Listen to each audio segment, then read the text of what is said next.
Now, the reason for majority of these outages is due to downed trees. The ice storm has left thousands across southern Indiana without power, and those recovery efforts are still expected to take a couple of days here. 44 News reporter Courtney Green is in Evansville, where residents and local businesses are all coping with the aftermath.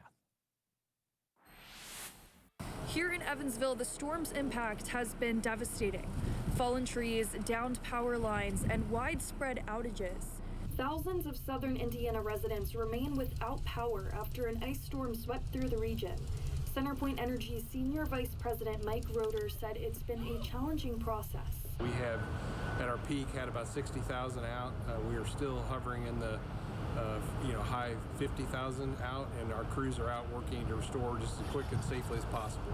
CenterPoint has 70 crews on the ground with additional support from mutual aid teams from surrounding utilities. Roeder says this ice accumulation has made this storm particularly destructive.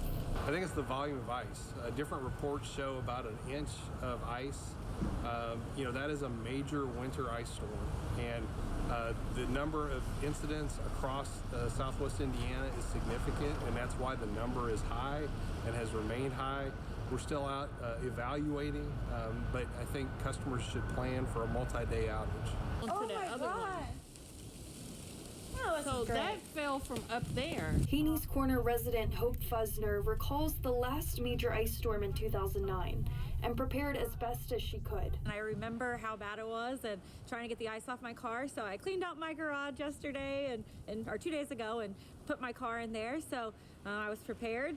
But I'm very lucky I did, because if I didn't, my car would be hit by this tree that's been falling down over time all night. Fusner says about 95% of the neighborhood is without power, and she's opened her home to help others stay warm. Local businesses like Spanky's are also struggling. Kitchen chef Edna Coleman says their employees can't get to work safely, but they're hopeful for power restoration soon. We have a lot of employees that are blocked in on their block because of trees and limbs, and so we're not sure when we're going to open. It's whenever all our employees the employees that have to work can get there safely. CenterPoint Energy says they will provide updated restoration timelines soon. In the meantime, residents are encouraged to use the local warming centers and stay safe. Reporting in Evansville, I'm Courtney Green, 44 News.